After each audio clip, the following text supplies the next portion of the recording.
Today is June 21st, World Yoga Day, and I'm here to share about my personal journey and how your journey with yoga can be as meaningful as mine has been till now. We all look at yoga as an exercise. Of course, it's a mind body exercise, but that's where we leave it at. We never talk about yoga as a way of life, which is what it truly is. Do you know that every single aspiration that we have, every dream that we have, everything that we desire for can be fulfilled by a yogic life? A yogic life doesn't mean that you move to the mountains and you start practicing your asanas and sit in pranayam. Today, let me help you understand what is a yogic life and how you are probably already living it. Let me explain this a little better.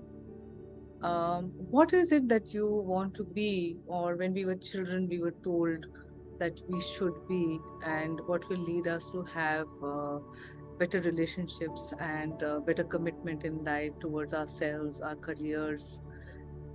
It is the attribute of being good people, being truthful, not harming others, not saying bad things about others. Now, that is the first limb of yoga. It's called yam, not Y-U-M, yum, but Y-A-M-A, yum. Yum helps you be a good person. And that is the intrinsic nature of human beings.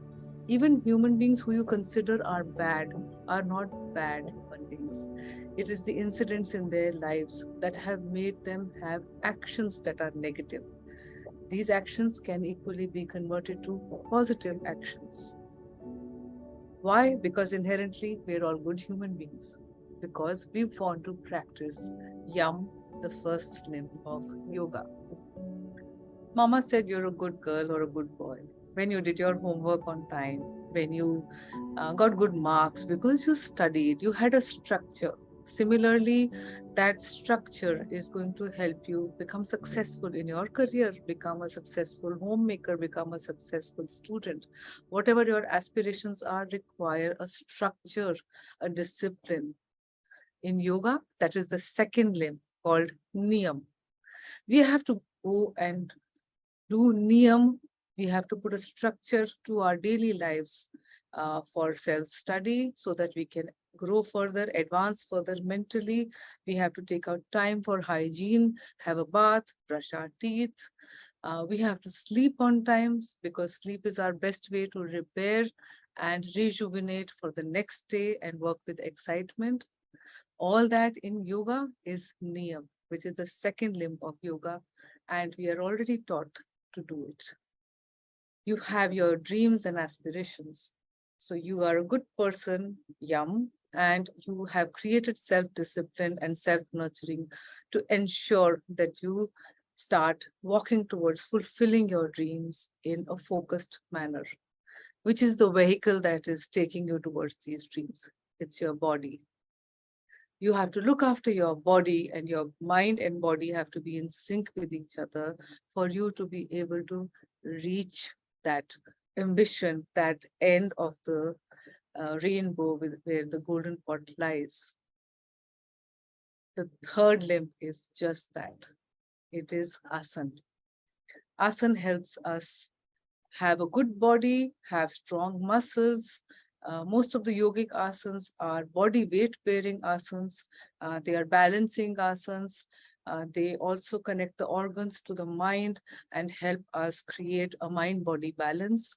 And having a good, sound, healthy body is going to help you achieve your goals, no matter what they are, which is the third limb of yoga.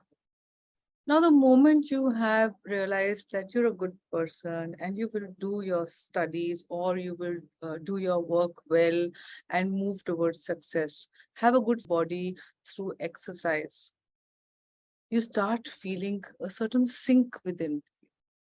You want to spend more time with yourself. You move to a level where you want to be conscious, where intellectually you start feeling that you want more for your intellectual growth and not just the money that's piling up. So you start being calmer. being calmer can get achieved by pranayama. So the breath is the bridge between the subconscious and the conscious. And when you start doing conscious breathing, you take better decisions at work. You are the calm boss or colleague that everybody wants to be. You are the calm homemaker that keeps the entire household together. And you are the calm student who gets good marks without making too much effort. Pranayam, sitting in pranayam, doing some deep breathing helps us achieve all that. And that is the fourth limb of yoga. I have realized this over 1.5 or more decade that this practice of pranayam helps you become so calm that it makes you reach a state of certain detachment. Now, when I say detachment, I don't mean indifference. What I mean is that things that bother others don't bother me. Don't you want to reach that state? So, when you're doing your slow, deep breaths every day and you're doing conscious breathing, you reach a state where the kitch of every day, the toxic relationships, the politics in the office, they stop bothering you. You have a good sound sleep. That detachment is called pratyahar. Pratyahar means having an indifference towards things, worldly things that are around you, which bother other people. Let them bother other people, because you have invested in yourself and nurtured yourself. You have reached a stage of pratyahar, which each one of us at some point or the other wants to, aspires to reach that stage. Don't we? Don't we just want peace of mind to such an extent that usne kya kaha, ye kya hua, doesn't matter to us. We just keep living our lives with happiness and focusing on our goals and focusing on what we want and our kids want and our loved ones want, right? Now, for most people, till Pratyahar works, right? But some of us want to move to the next level. Why? We are hungry that this kind of peace that we have achieved should not be disturbed. This kind of detachment from the world that we have achieved while living in the chaos of the world should not be lost. That higher level that we want to reach is called dharna. Dharna is nothing but you're graduating to a stage where you can single mindedly focus on one thing, one object. For some, it is God, a deity. It could be Ram, Krishna, Guru Gobind Ji, Jesus, Allah, whichever God that you have. It could be the universe. But you start focusing on that. Or it could be a mantra like they do in transcendental meditation. Or it could be just a dot which you imagine in the center of your mind. But when you start focusing on that single object, you're graduating your mind to a level of concentration where you can start leaving behind all the toxic thoughts, all the childhood traumas that you had, which you were carrying with you. The anxiety suddenly starts disappearing and it is replaced by a certain contentment. So, sitting in dharana is the next limb of yoga. A lot of people mistake dharana for meditation.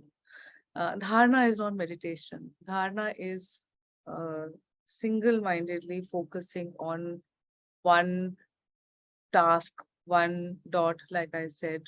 But that single mindedness will not come easily. Thoughts keep coming to us, the negative thoughts, the positive thoughts. You're not always able to channelize to just that one deity or that one mantra that you're focusing on. But when you keep practicing dharana, you reach a state of dhyan. Now, dhyan basically means that you are so focused that the rest of the world seems to disappear. Have you ever seen a child painting or drawing? They are oblivious to the rest of the world. Our brain has to be trained to be like that. because we've got a million things going on in our mind. Oh my God, I have to order grocery. That presentation needs that slide to be changed. What will I wear for the party? Guests are coming at home. There has to be special dinner. Will I meet the budget? And more. Dhyan means that nothing comes in your mind. How can you achieve that? It seems like an esoteric concept, right? No. But when you practice these 6 limbs of yoga as your daily practice, your mind reaches a state of consciousness. This consciousness does 2 things. One, it helps your brain function optimally, which means that the same task that took you 2 hours to do is going to take you 20 minutes to do. That is the difference because you're doing it with so much concentration.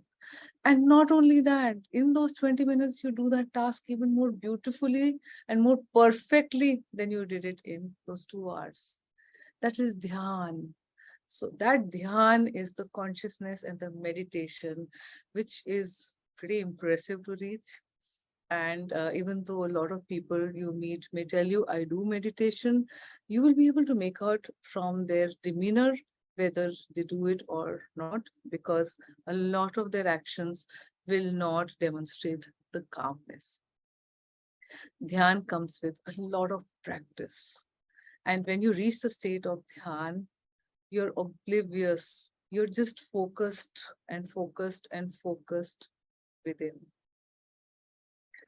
And then when you transition, grow from dhyan to samadhi, you are focusing on fulfilling your life's goals.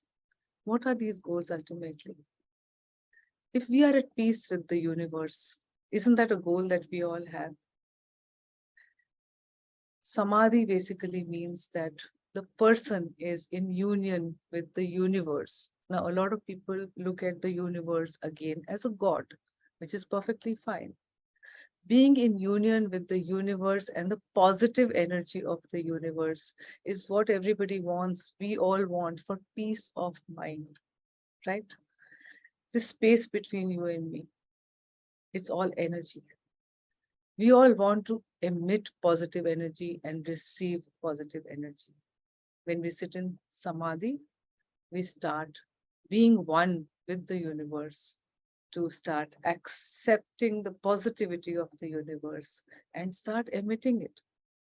The moment you emit positive energy, just remember that you're only going to attract what you want. So, to attract what you want, to live your dreams, these 8 limbs of yoga practiced every day can help you attract who you want to be, what you want to be, where you want to be. I will leave you with this thought. Please do not look at yoga as bending of rubber bodies. The purpose of yoga is Yog Chit Vrit Nirudh, calming the fluctuations of the mind. Because when the mind is calm, it is going to lead you to your true purpose of being a positive person and attracting positivity. Happy World Yoga Day. This is Rachna Chachi.